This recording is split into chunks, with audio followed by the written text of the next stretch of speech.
Hello, everybody, and welcome to today's broadcast for some ESC Collegiate League of Legends featuring your Miami University Redhawks up against NKU Esports. My name is Jason J.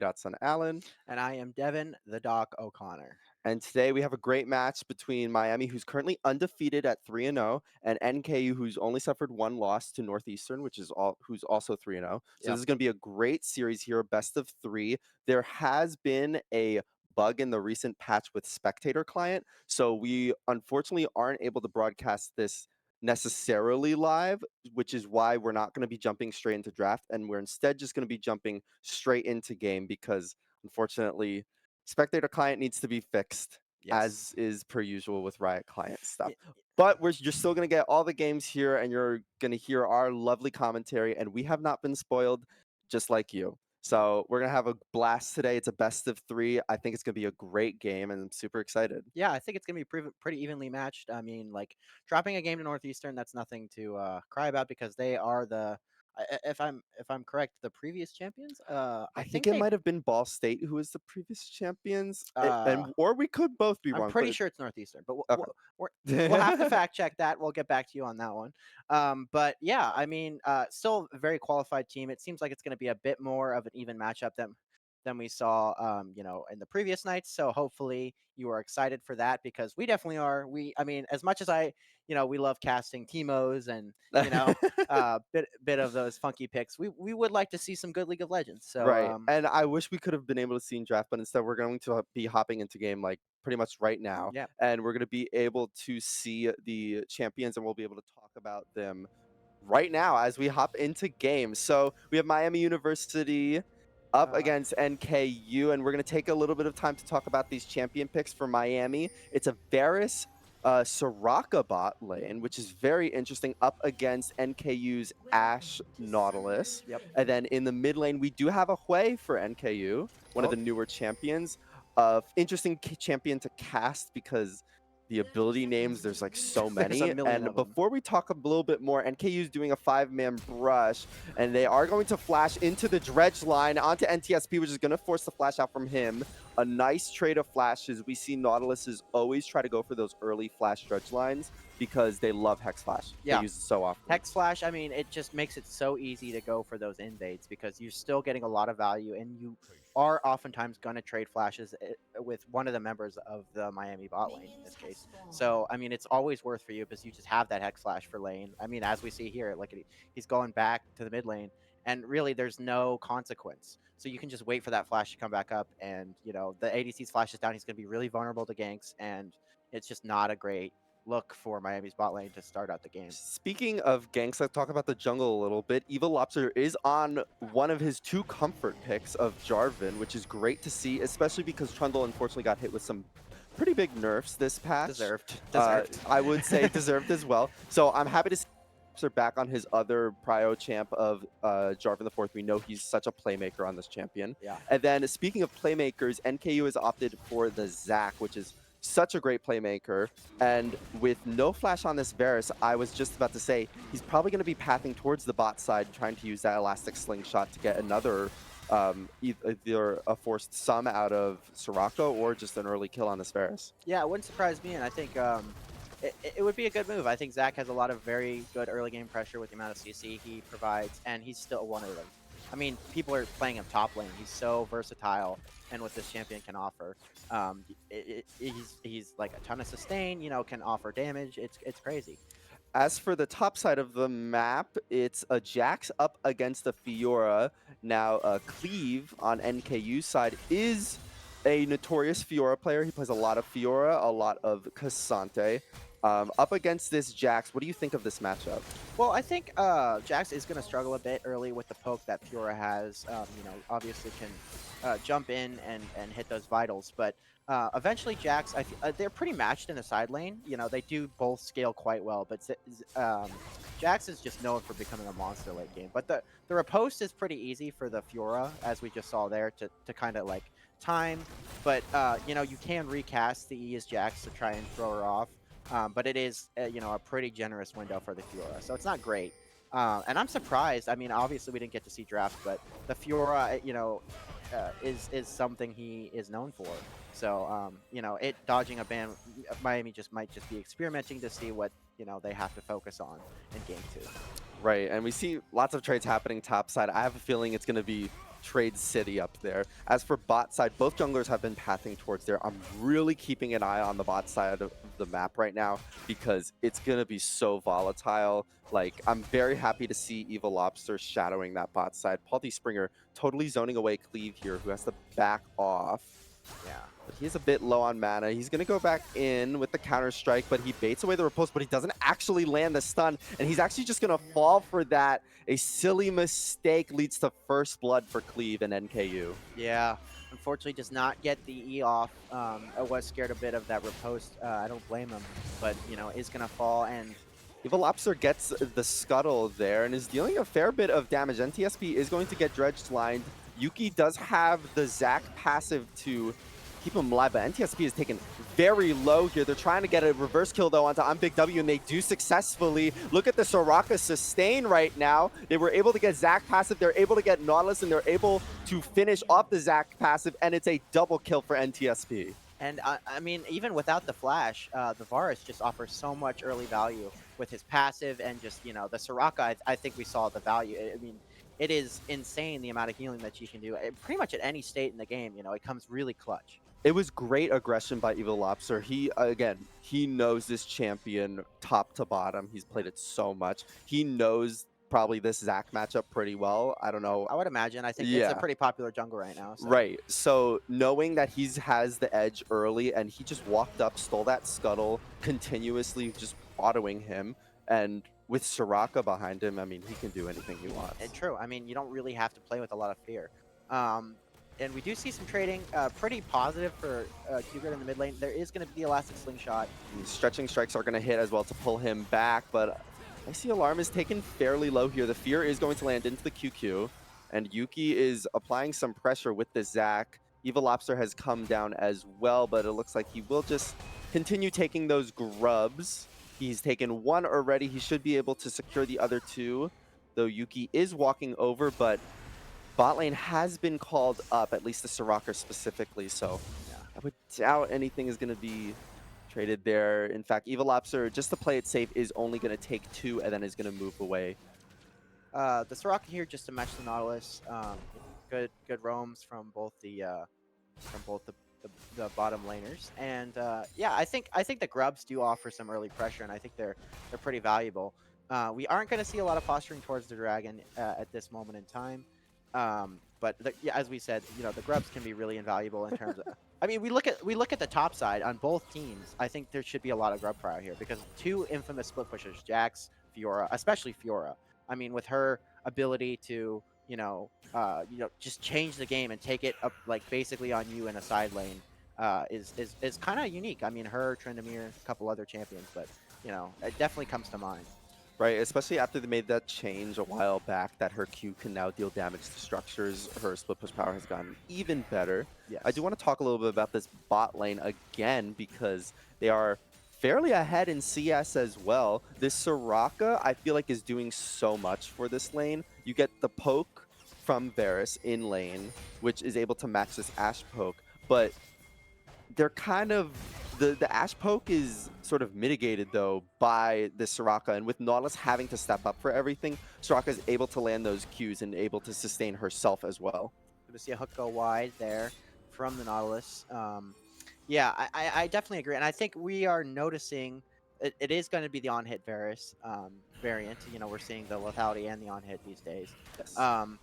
And I personally like the on-hit. I think that it offers a lot of damage, and you can kind of match the Ashe in team fights in terms of your attack speed and the pressure you're applying. So I like it. I'm a big fan. I think it gives you a lot more pressure. And we are going to pan back to the mid lane. Quagert on his Orianna. This is a champ he has shown in the past that he has a lot of ability to carry on.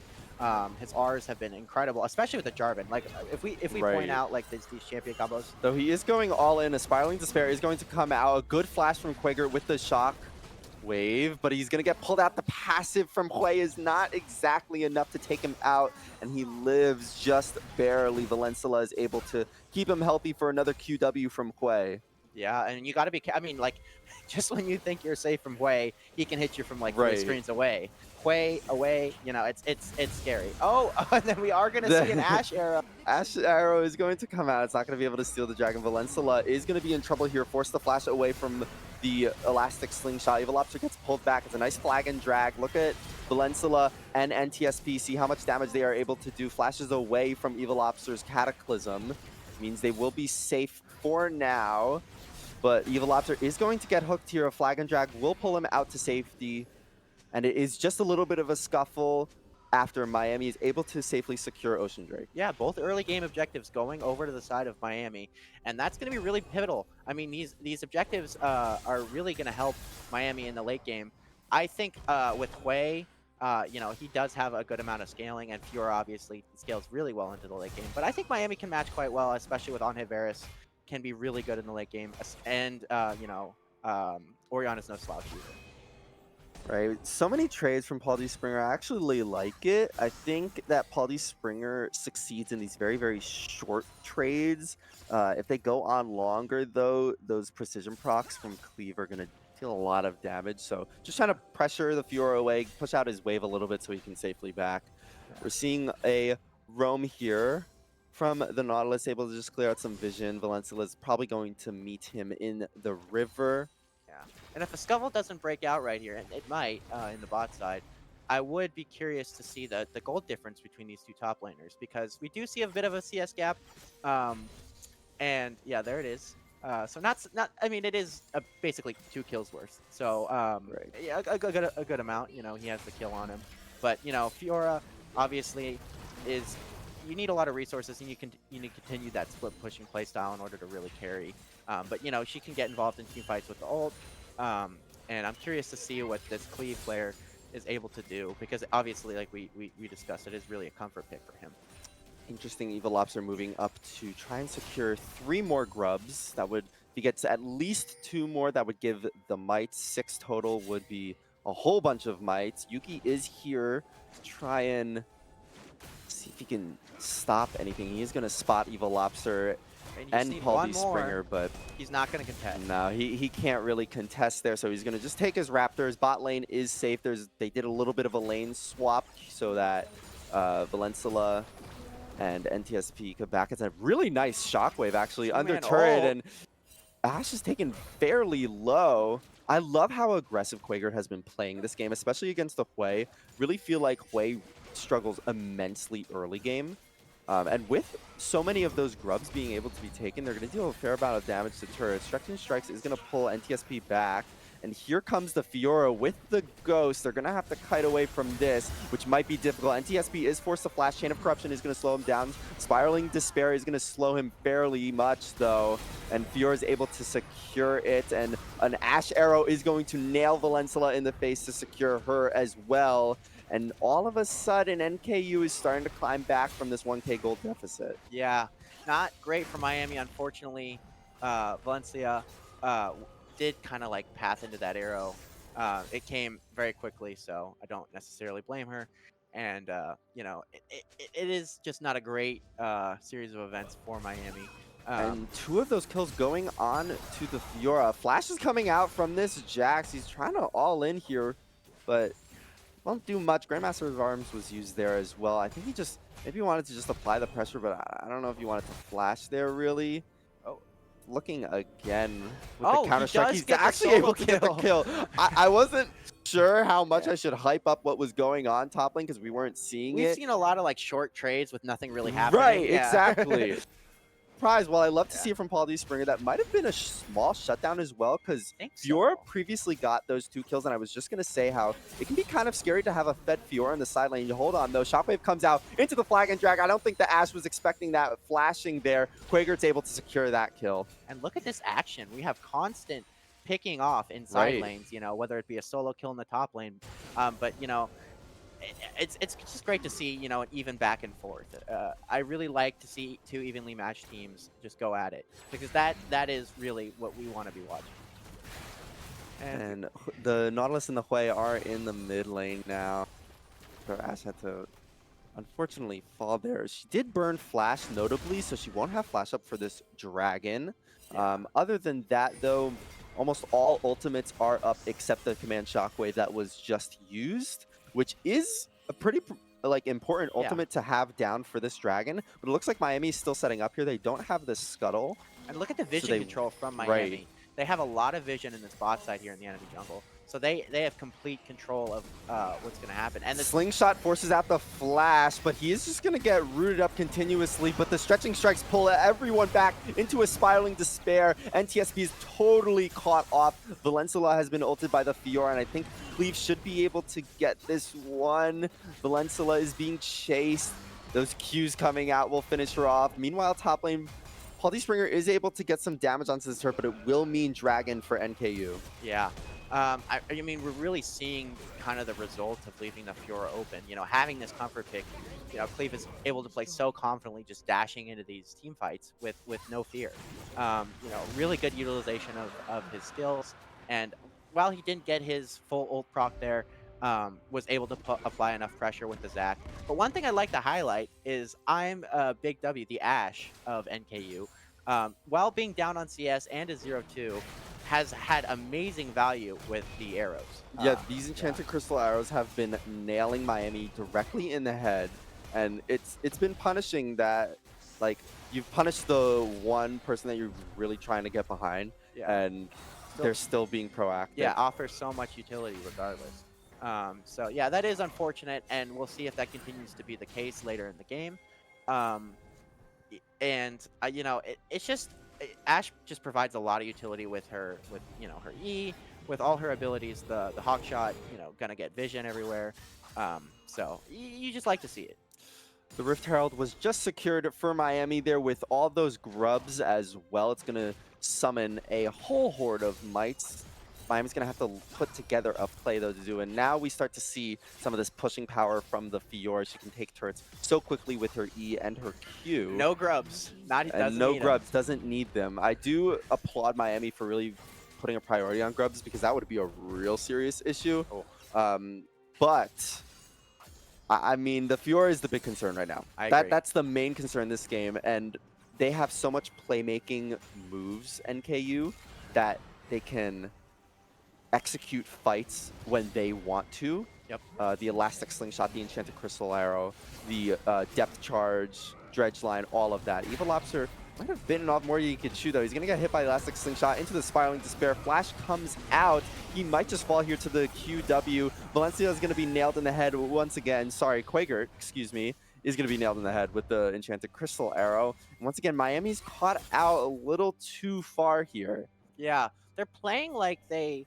you know, they're playing like they have the gold lead, and really, I mean, I was just going to mention they actually they do have a gold lead. It is around a 2K gold lead still for Miami, but not to the extent. Like, look at our Hui in the mid lane. I mean, there is definitely pressure on the NKU side in order to contest these invades by Evil Lobster. It's not like they can't fight back. So they are playing a bit dangerously. Right, and we're gonna have to see how Miami sort of adjusts the game plan now because they need to respond to Fiora in the side lane. They also, which is actually not that hard to do with a Jax, because Jax also wants to be in the side lane. It's just a matter of, do we think that this Fiora Jax 1v1 matchup goes into Miami's favor? Yeah, I'm a bit worried. I think with Fiora's late game, I think she'll just be able to sideline better. I mean, she's gotten off to an early, really good start, and not that Paul D. Springer has not been able to match. It's just, I mean, I'm scared. This guy plays a lot of Fiora. He looks really good on the pick. So I'm just afraid if he's left unchecked, what he's able to accomplish. Evil Lobster is scouting out the area. I believe he is on a ward, though. Valencia is going to find that ward right now, and all of a sudden, the like high action stuff that we were just praising in this game is sort of stalling out a little bit. Though in top lane, they love to smack each other in the head a few times and then walk away still. True. Jax giving a little bonk, but Drag is going to be up in around a minute 20. So I'm curious what the game plan for Miami is. How are they gonna navigate these fights? Are they gonna try to look for a side lane kill and then transition, or do they think the 5v5 is still the option because they do still have a gold lead? Yeah. And while I think the vision control from Miami has been good, I think one thing they need to improve in order to win this next upcoming fight is positioning. I think they've been very disconnected in the way that they've been fighting.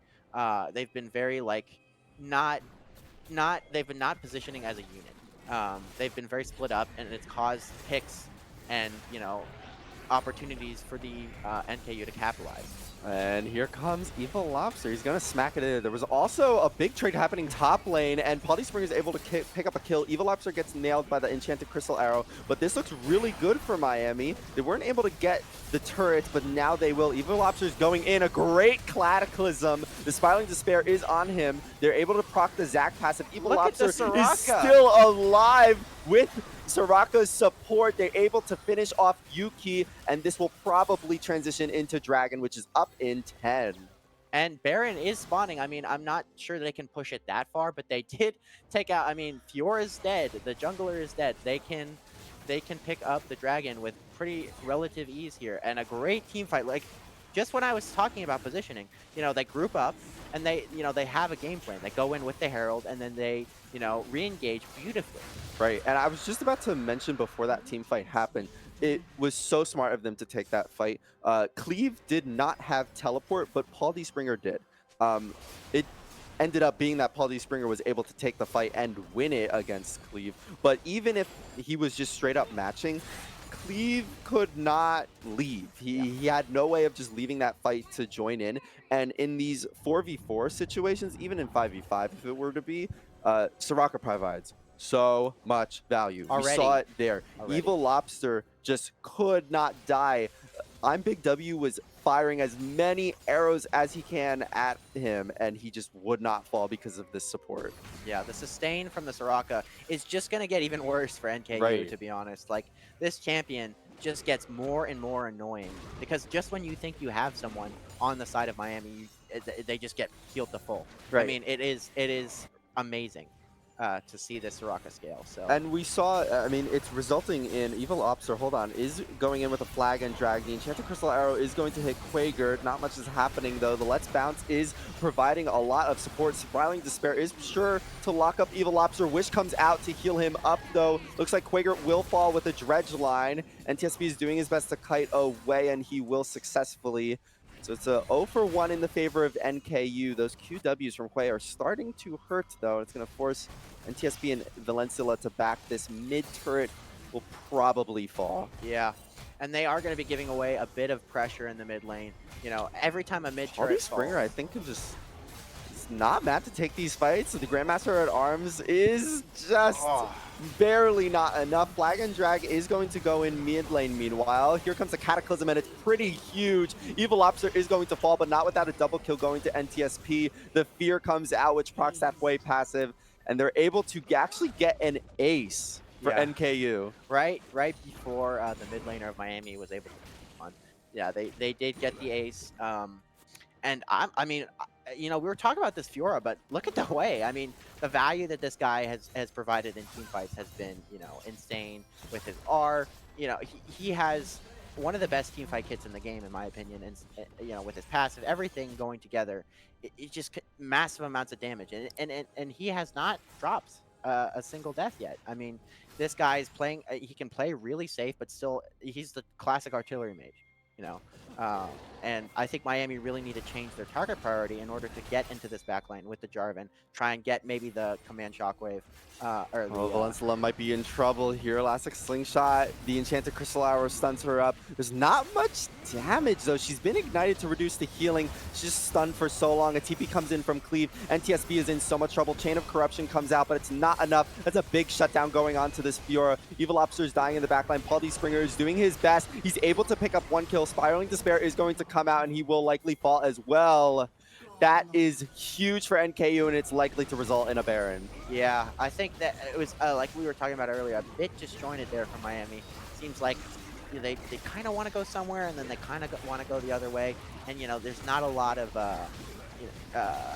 common consensus. So we definitely need to see Miami kind of get the story straight and as to where they want to be on the map and go there together because they're getting split up and it's making it such easy pickings for NKU. Right. I totally agree about what you're saying. And it's especially worse when you're playing against like a Zach. Yeah, You I know, mean, Zach has a kit made to catch you off guard. And when I look at Miami's positioning, it feels very much like they end up somewhere and then they're like, oh, wait, I don't want to be here right now. yeah. And then they're trying to get out, and it's really hard to escape the long Look at the range of an CC. elastic I mean, string shot. yeah, I mean, like Zach is one thing, but Zach with a Hui, with an Ash, with a Nautilus, Right. it is. I mean, it is makes it. When Enchanted Crystal Hour goes wide, a Flash Spiraling Despair comes out, though. NTSB goes over the wall, but that Spiraling Despair proc is still going to kill him. Evil Optor tries to go into the backline, but he's all alone. The Cataclysm is used, but can he finish him off? Wish comes out and is actually keeping him alive. Paldi Springer's doing a lot here. That's a big shutdown gold going on to the side laner, and he's going to actually pick up a double kill. So pretty good amount of gold going out to Paldi Springer, and that fight also happened while they had Baron. Yeah. Speaking of Baron, though, because Paldi Springer joined that fight, Cleve is still pushing this top lane. Look how fast he takes this turret. Unmatched, yeah. He's gonna munch through that tower, and that's 400 gold. But overall, I'd say it's pretty. I mean, it could be a lot worse for Miami, and the kills I'd like to notice, and the shutdown did go over to the Jax. That is exactly who you want the gold on, because his late game carry potential, his ability to get into that back line and kind of shut down that way and what he wants to do is very good. So I'd say, I mean, best case scenario for Miami here. Right, it's just so unfortunate about this Fiora, though, because you want Jax in these team fights. And speaking Yeah. of, he's trying to get onto Yuki. They're kind of looking for something here. Enchanted Crystal Arrow is available. Cleve is in the backline, but could he be too far? He's going to use the ultimate for a bit of movement speed, I think, to get out. Chain of Corruption is used. Yuki is taken fairly low. He still has that Zac passive that is probably going to bring him back to life. Nautilus is zoning him away. Here comes the flag and drag. But look where Hui is positioned. He's so far away. Paldi Springer is doing his best, but he's being munched away by the back line. But Miami is able to pick up two. Flag and drag is able to secure another. And it's a 3-for-1, actually, for Miami. So it's fairly favorable. These past few fights have been very beneficial for Miami, and it looks like they're going to be able to get themselves to Soul Point with this. Yeah, I mean, it looked kind of a little unnerving there at the beginning, but Paul D. Springer really playing these fights well with his defensive stance. Gonna have to watch for these EQs, but won't land. I mentioned the EQ specifically because of fear that could land onto Evil Lobster, which could set up a Dragon Steel, but He can nothing still will smite in fear, I happen. think, right? I'm not Yeah, sure, yeah. that's true. Yeah. But Evil Lobster able to secure that one. Miami is on Soul Point for Infernal Drake, which is pretty fantastic for them. It's great for They their comp. are only down 1k gold. It's a fairly even matched game right now. So all of these fights are super intense. I'm noticing that when Paldi Springer is involved in these fights, he's really involved. It makes a huge difference. Miami has pretty much won every fight with him, and they tend to struggle when he's matched sideways against Cleve. The question is how is Miami going to make that work then? And it looks like what they've decided is Quaker is going to go bot, but now he's been caught out and he's already dead. And now a hook lands onto this Soraka in the mid lane, and this could be pretty bad. That's huge damage from the Spiraling Despair. Evil Lobster is doing his best to stun up the back line. Paldi Springer is able to finish off the Hui, but can he 1v3, especially against Cleve? I don't think he can. Here comes the Zac flying in. That is an ace. Cleve is able to secure it, and now NKU is looking to push. Will they be able to finish, though? Death timers are pretty high. I think they're able with to the just Fiora, get this the over. Demolish, yeah. Yeah, this is a lot of turret damage. They got 4 members, and I mean, this could be it. I think with that pick in the bot lane, Miami just kind of fell apart. They didn't really they still haven't solved this issue of positioning and being aware of the capabilities of the enemy team in order to catch you out. And I think yes, this will just be game 1. It's a nice shockwave, but it's not going to be enough to finish it. NKU is able to take game 1 in a pretty contentious game. It was fairly back and forth. We saw Miami take a little bit of a lead early game with that bot lane double kill by NTSP. Then we saw NKU constantly responding, Yep. and then we saw NKU able to take that Baron, have a huge ace play for them. The Hui did so much mid game, and then Miami able to come back. They called Paul D. Springer into those fights, but then the last fight, as you saw, too much disjointment. Evil Lobster needs to dive the back line with Paul D. Springer, but it felt like every time Evil Lobster went in, Paul D. Springer was just like 2 seconds behind. Yeah. And so Evil Lobster would fall because Valencia was too far away to heal and can Mhm. only offer a wish. Yes. Um, Funny name for that, I And suppose. and I think a lot of the fights that went wrong for Miami, it was a consistent pattern, Yeah. where someone would get picked on a sideline, someone get caught in an awkward position, and then they get CC'd to oblivion, and then they're down a member, and then they just lose the fight, and they'd have to either back off or they would give some kills over to the side of NKU. So I wouldn't be too disparaged if I was Miami, just in the sense that I think these issues are pretty consistent and observable, and I think they can be corrected with the right amount of comms and positioning. I totally agree with you. I think a lot of times when you lose, the gut reaction is always, "Oh my god, we need to change draft. Yeah. It's draft. It's draft. Draft is the issue."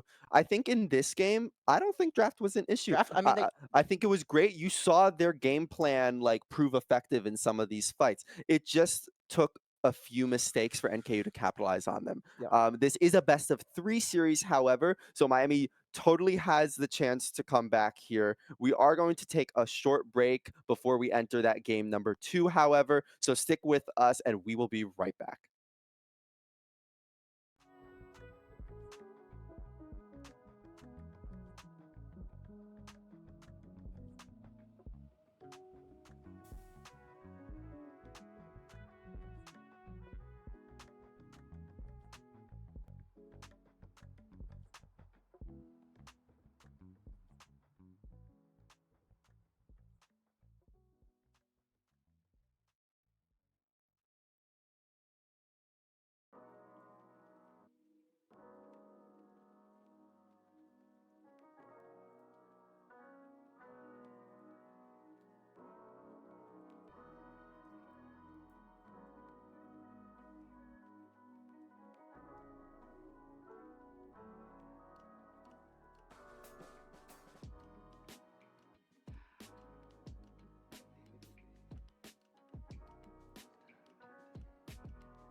Hello, everybody, and welcome back to ESC Collegiate League of Legends, featuring your Miami Redhawks up against NKU Esports.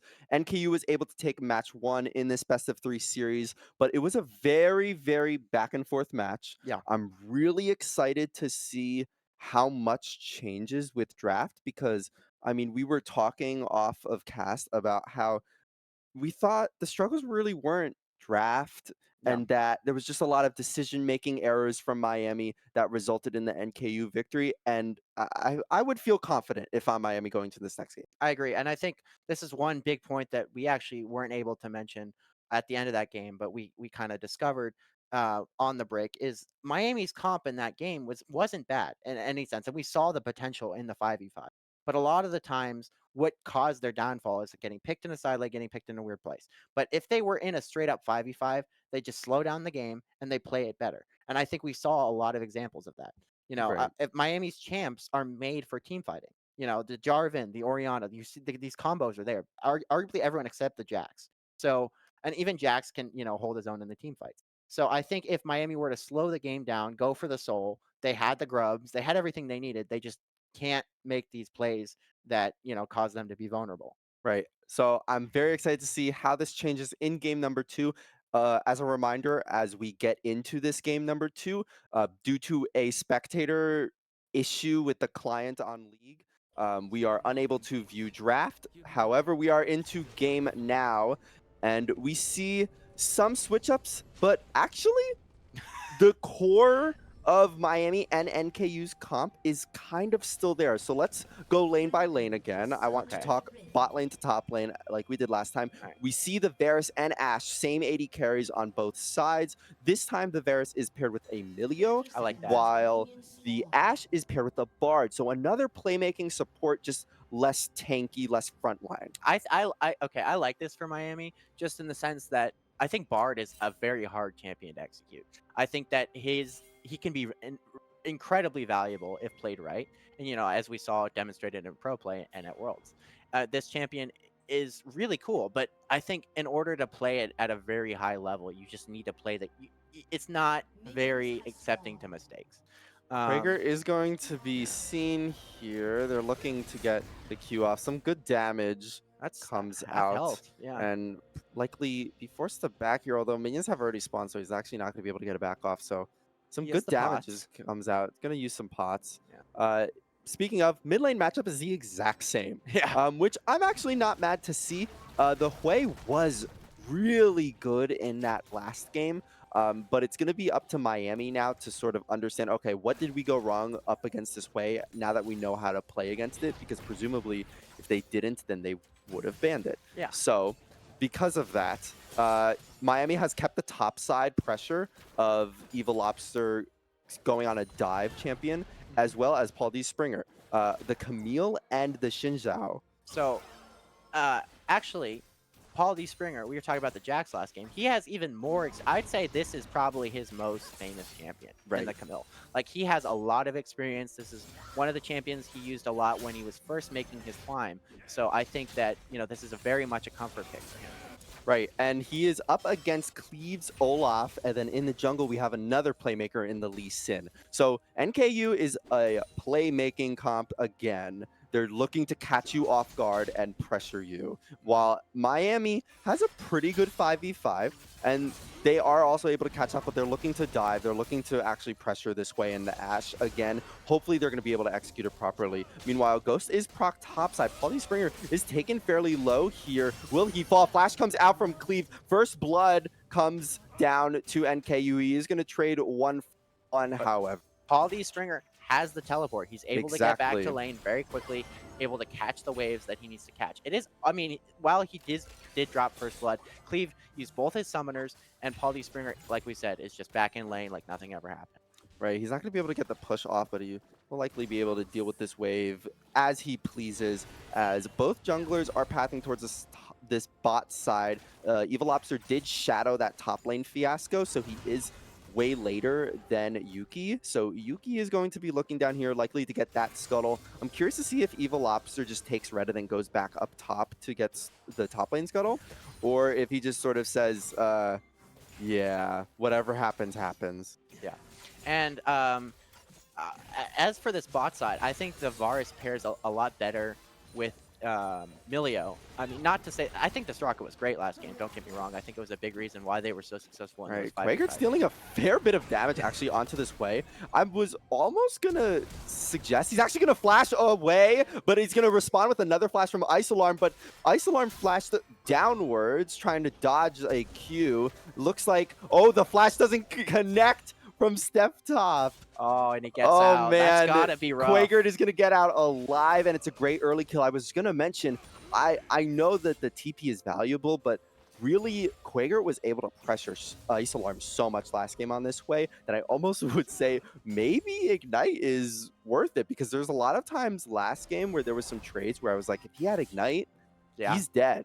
I do think that I don't necessarily like the Ignite on Right, Orianna, but right. I think you're right in the sense that he really did play laning phase And they're quite looking well. to respond again. Wind Becomes Lightning isn't going to connect, though. But I like this gank from Evil Lobster, trying to apply more pressure. Set this way actually really behind. Yeah. Because he was such a problem in team fights last game. Yeah, a lot of his lead did come from more of those scuffles. It didn't come from laning phase. So I definitely think that you got to give Kugert some credit here in the sense that he played laning phase quite well. And we saw even in those sidelines, he was able to make plays under tower when he was splitting. So, yeah, we definitely got to keep an eye on him. Paulie Springer is applying really good pressure in this top lane. He has decent amount of Look CS, at the CS gap. Yeah, the CS gap is there, although we'll see how that is with Cleve getting, I would say that's like 8-9 minions up there under turret. And jungle's kind of. But it is still a fair good CS difference in the top side. Bard is looking to roam here, as Bard does. Yeah. Looking towards that Orianna. No flash is up for either mid laner. Meanwhile, Evil Lobster is taking the grubs. He's gonna, Just I one? think he took either one or two. There's a counter. It looks like he only took one. Yeah, so he only took one there. I think because Scuttle was taken by Yuki. He knew with Paulie Springer not in top lane currently that he could get aggressed on by Cleve, and he is actually still going to be aggressed on. Cleve is in his jungle. Paulie Springer is going to have to come down here. Evil Lobster is forced to use the flash. The Ragnarok is used, but Wind Becomes Lightning connects. I don't think Evil Lobster wants to go in there. Hextech Ultimatum is used. This is going to be a slow burn, but I think Cleve should fall. Oh, he's actually able to get the kill on Evil Lobster. The Olaf passive is proving very useful in that fight, and it's a trade 1-for-1. Yeah, with Olaf, you can never be too sure. You got to play it real safe because it is just hard to go in. Now this looks pretty dangerous for Miami's bot lane, too, because Yuki knows that the Xin Zhao is down. He is coming bot lane, but he's very late. NTSP is aggressing so much, but I don't know if he should be. The Enchanter Crystal Arrow connects. Heal Flash comes out to keep him safe. And the Spiraling Despair is used. Ice Alarm damage, but so is Quaker. Quaker's continuing to zone him away. Fairly far from this wave, though. The farm has been kept up nicely, and it will ultimately, over the past minute, result in an NKU Dragon here. Yeah. Unfortunate for Miami's bot side, but that dive could have been a lot worse. There was no one to cover from the side of Miami. So, well played. Good flash there from NTSP. And Paulie Springer, you know, while the Olaf was able to trade back into the Xin Zhao, I still think it is a good thing for him. He was able to kind of get better control of the lane. And, yeah, you can go for pretty aggressive trades. That's a cannon wave. I don't think Paulie Springer really wanted that Caster curse. Ooh. fight. That's a down going over to Cleve. Very confusing trade happening. Quaker, is he going to connect with the Sonic Wave? Yes, he will. It's a back-to-back kills. Here comes Evil Lobster into the top side. I don't know if he's going to be able to actually kill Cleve here, who's actually going to turn it, though, with the Ragnarok, and is able to pick up the kill. A series of very unfortunate events for Miami. Yeah, I mean, this Olaf is just it's going ham. You know, the way that he works is just so, you know, the lower health he gets, you think you got him. You know, he's under your tower, and you're trading him down, and then he just presses that R button, and he just does more damage than you. Right, Miami just not respecting NKU right now in most lanes, actually, especially top lane. Paulie Springer playing this matchup very aggressively, and it's been working out sometimes, but those all-in trades feel sort of not thought through all the way. Yeah.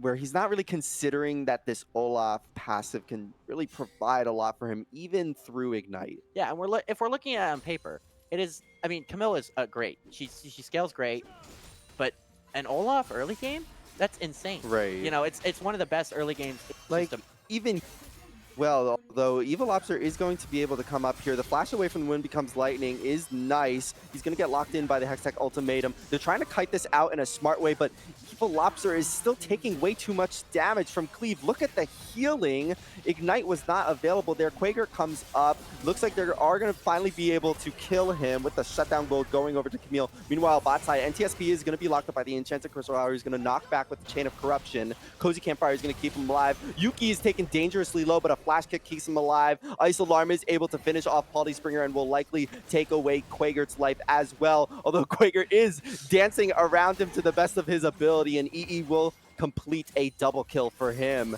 And yet again, Miami cross map are taken fairly low. Yeah, they're just not. I mean, we see it's basically the exact same scenario where Evil Lobster doesn't seem to really respect Olaf's damage. In my opinion, I think what he should do is just kind of back up and wait for a more extended trade where Olaf is, you know, more vulnerable to the Camille.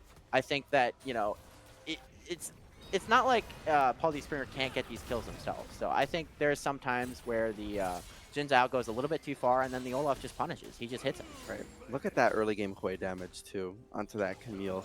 I mean, they tried to put this Hui behind, and yet still he actually has shutdown gold on him for that past double kill that he just got. That shutdown gold may expire in the next couple minutes, depending on the gold and where Edge is. Speaking of the gold, it is a 2k gold lead for NKU, and Cleve can just proc Ragnarok here and try to charge towards Paulie Springer.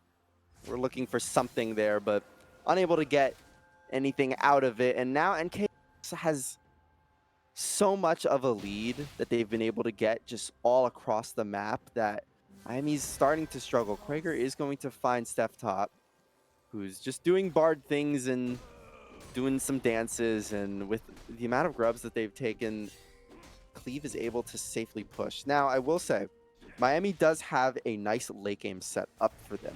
The question is, are they going to be able to make it to that point? Because right now it's looking pretty dire for them. Quaker, it's taken fairly low. Here comes the Cozy Campfire, though, from Valencia. Just going to help out her mid laner a little bit.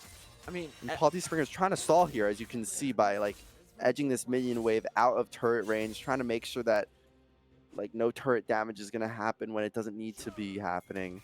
But look how far up he's playing. He knows that Evil Lobster is there. Yuki is on his red. They are going to look again towards top side. Here comes the Hextech Ultimatum. I have seen it before. This time, though, I don't think it's going to look in Cleve's favor. Fantastic adjustment from Miami secures that kill. Quaker is taken so low. The Breath of Life is forced out of from Valencia. And he's taken really low again. Q is going to be up in another 5-ish seconds. Quaker's going to have to look out for a QW. Yuki is top side, and just as I say it, I knew we were going to switch top lane, and I knew Ice Alarm was going to land a QW. It's That's exactly what happened. Sonic Wave Resonating Strike connects onto Yuki. Evil Lobster is going to land the knockup, and the wind becomes lightning. Yuki's taken fairly low. No way. They don't want to risk the dive, though. Very smart from Miami. This is actually a great adjustment from Miami's top jungle. is Yeah. they're being a lot more respectful of the top jungle from NKU, and it shows, and it resulted in them getting the kill. But It is a bot shutdown. and mid, it's a struggle right now. But I will say, my fear for this game. Oh, Oh, looks like Ice Alarm's been caught away. Enchanted Crystal Hour connects, and Quaker does not with his Shockwave. A great Tempered Fate sets this up, though. Missed timing, though. And Steph Top is just going to die. I'm Big W is in a bad spot, is forced away from the Chain of Corruption. And TSP is just taken really far. Going to pick up the kill, but not without his life. A double kill goes over to this Hui. Evil Lobster's taken so low. And yep, that's another QW it's for a this way Hui. moment. And right back again, this Hui is up. And Miami looked like they tried to have a response to this Hui. I don't know. But it just, mid-game, it just completely fell apart. I mean, this dude looks so good on the pick. I think that he's really been able to. Maybe not. We haven't seen as much in lane, but he's got a bit of a trade. Springer is looking for something, but Stridebreaker is going to proc. I actually want to know. Oh, before I do that though, Ragnarok is used on the Sling. Springer's taken very low. Infernal Drake does go over to NKU. Meanwhile, I don't know if he's going to be able to back here. Cleave's got this wave pushing hard. I think Springer might just have to sack this turret, although I think Cleve is afraid right now of Evil Lobster being around the got corner. that R. He is looking to go in. He's able to land the second Q. They're trying to get something here. That bush is warded. Evil Lobster is going to try to find the Wind Becomes Lightning, but I don't know if a dive is the smartest idea, and people just waltz away. Quaker has roamed into this top side as well, but They Yuki gotta be careful. and Steph Top are right around the corner. Quaker's able to take it pretty low, and he flashes away from the Command Shockwave, but still able to secure the kill. Sonic Wave Resonating Strike is able to make Hui godlike. Steph Top is able to get a Tempered Fate onto just Valensula. A huge Spiraling Despair comes out. Great movement, though, by Paulie Springer, but it's not enough to escape a QW from Hui. Look at the Ash slows onto Evil Lobster. He just cannot get out of this. Although, I don't know how that's going to do. Steph Top is forced to flash. Will connect with the Bard Q. Now NTSP is caught in a bad spot, and it's all falling apart for Miami. Yuki is running them over all of a sudden. It's a double kill. That's going to be Rift Herald, and now Miami is sitting at around like a 6K gold deficit. And this is always the fear that I have with Miami, is in those really close games like we saw in game 1.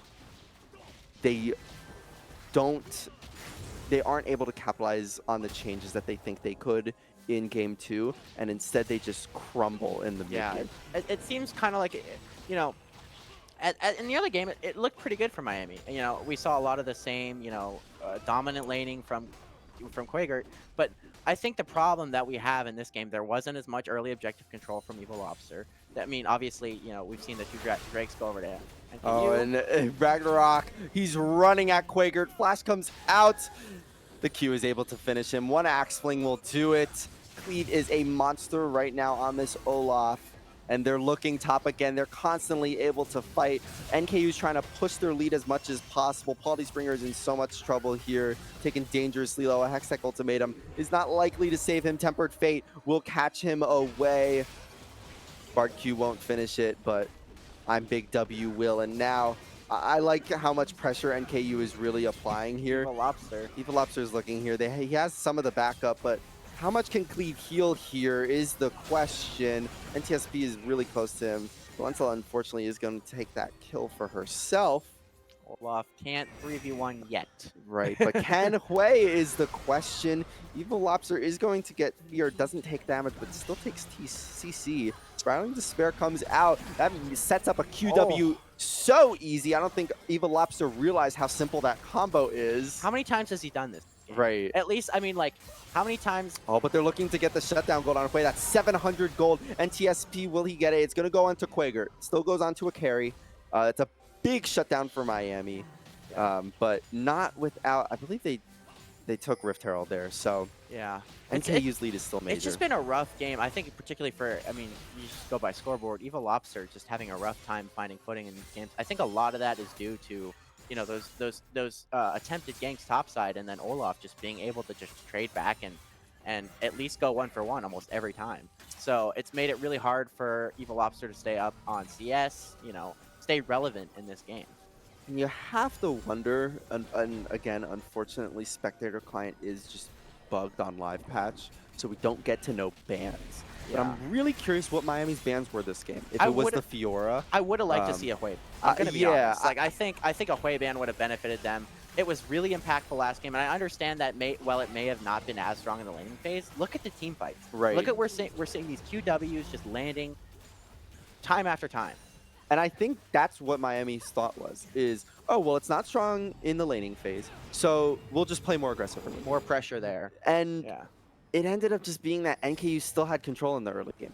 Uh, Quay wasn't really down CS much. He Nope. just got solo killed once, and even then it was really close. And he didn't get far behind. He was roaming successfully, able to make plays. Finding kills, it's the same story as last game. Finding kills in these team fights and pushing his advantage there rather than laning phase. And listen, that works for some players. That is kind of how Hwei was designed in mind. Is he shows up in these team fights. And I think yeah, I would have liked to see draft because, I think Hwei definitely warrants a ban. I'm curious to see what was more on Miami's mind in terms of the bans rather than this way. And it is going to be NKU putting themselves at soul point here. So, unfortunate for Miami. This is going to be a real game to claw back from. It's a 9K gold deficit, and it's not even 20 minutes yet. Cleve has been able to side lane push his entire game, Yeah. and he just can't be stopped. Look how much healing he does. And while the side of NKU doesn't have really a traditional tank that's gonna super benefit from this console, it's still gonna be amazing. Right. Like Olaf, even Lee Sin, arguably, I think anyone on their team benefit. It's just a shield, man. It's more health, and Who doesn't love that? yeah, it's good, and it's gonna be really hard for Miami. I don't see a lot of angles besides like maybe really safe split pushing. This way, it's just gonna keep getting stronger. Lee Sin, it's not gonna fall off for a little bit. And Olaf is still a big threat in the side lane. He can split push just like the rest of them. So yeah, I'm a bit worried.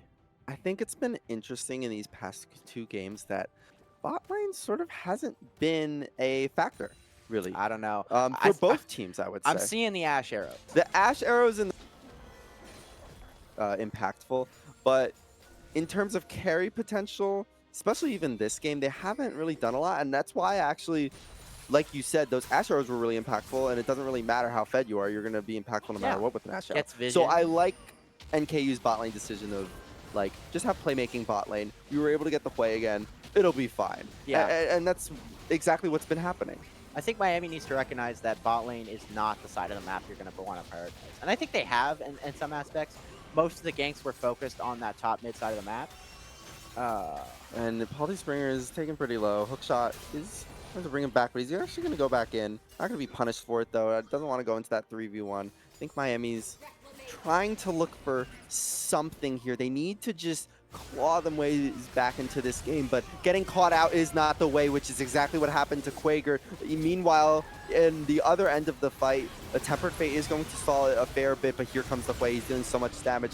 Evil Lobster is going to do his best. That's actually a huge shutdown going to him. Hwei's going to fall as well. It's a 3 for 2. The shutdown did go onto the support. Not ideal, but That's it's still not good for ideal. Miami. I think Evil Lobster might fall here as well, although they're looking to turn it. They're going to go on to I'm Big W. The Cozy Campfire is doing its best to keep Paldy Springer alive, but it's not enough. A flash away is going to lead to success from this Ash, and Miami is going to be aced. Look at this. I mean, the Olaf healing and just the ability to sustain in these team fights and still just remain so relevant is really just a factor of this champion that you're always gonna want to keep an eye out for.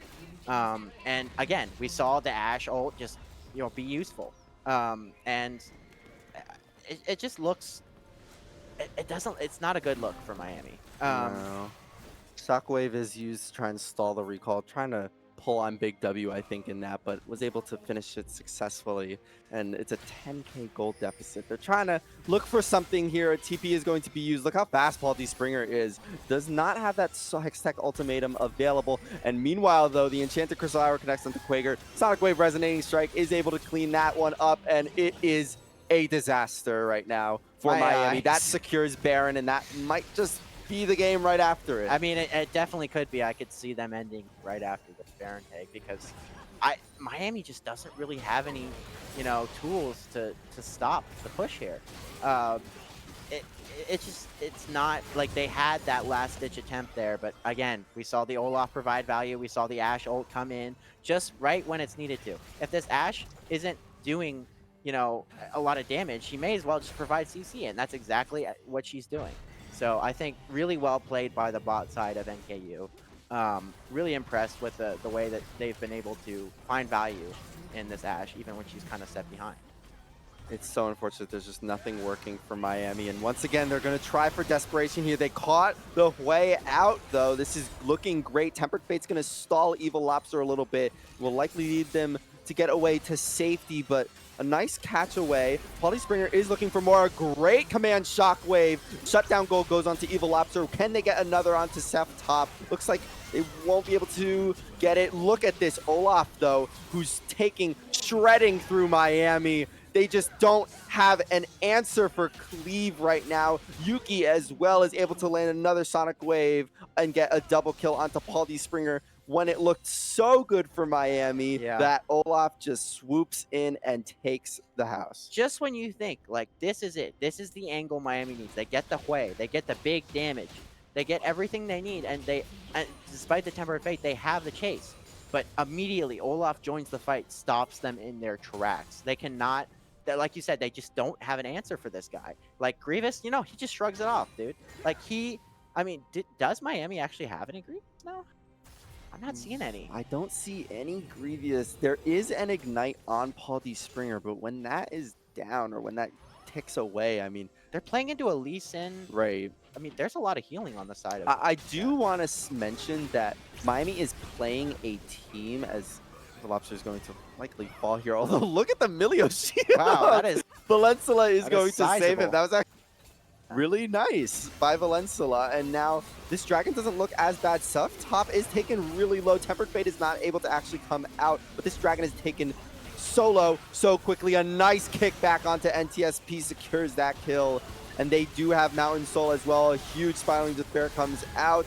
That's going to get a double kill for this Hwei, who will fall to Paul D. Springer, but not without taking his life as well. And it's a slow burn for Miami, but this might finally be it for them. It would take a miracle from Evil Lobster and Valensula here to save the game. Yeah. I mean, NKU is marching down the mid lane. It's looking like they want to close this one out, and there's not much standing in their way. I think that it was really unfortunate to see the way. I mean, like, there was angles in these fights for Miami, but the Olaf or someone else, in this case the Lee Sin, just able to take over. Miami is trying to stall, but they cannot answer Cleave's Olaf. They are going to take game 2 to NKU. Miami's undefeated season has to come to an end. They now fall to 3-1, and NKU rises to 3-1 as well. Personally, I mean, obviously not an ideal result, but I think it is important to have some of these losses this Mhm. season in order to help you understand what you need to improve. In this case, we got some pretty obvious examples: positioning, maybe draft. I think we saw a bit of overconfidence from the side of Miami in terms of their Right. bans. Obviously, we didn't get the full story. We weren't able to see the entire draft, but you gotta ban Hwei, man. Like, that guy knew what he was doing. Right. I think this was just a lesson in sometimes what you think you can do to just stop something, saying like, "Oh, that Hwei was really strong last game." But you know what? We got We it. could just do it. Yeah. We can just do it, which is presumably what the mindset was. That Yeah. sometimes isn't enough. It's way safer to just say, "Hey guys, we don't know how to play against this champ yet. We don't know how to punish it in this game. Let's just ban it There's no shame in and that. let's just move There is past it." no shame in being like, listen, I just got bodied. Yes. Let's just ban the champ and forget about it. Because listen, as much as the Fiora was a threat in the first game, I don't like look at the Hwei had so much more impact in these team fights. Right. Like, I think we gotta recognize what the true threat of NKU's that was the core.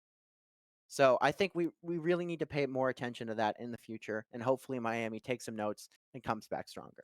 Right, and I do wanna mention an interesting stat, which may not be true by the end of today, but still, as of right now, there has been no three-game series in Yeah. ESC Collegiate. So, even though we were really hoping for it today, hopefully Miami can bounce back for their next game, which is on Saturday at 3 p.m. up against Western Michigan. We'll be there. We will be there. So you'll hear our voices once again. Really looking forward to it. Looking forward to seeing you all there. Meanwhile, you can follow us on at RedHawksGG on Twitter to keep up with some updates from the esports group. Thank you so much for watching. Once again, my name has been Jason Allen. And I'm Devin the dog. Thank you so much for joining us. We'll see you on Saturday. Peace.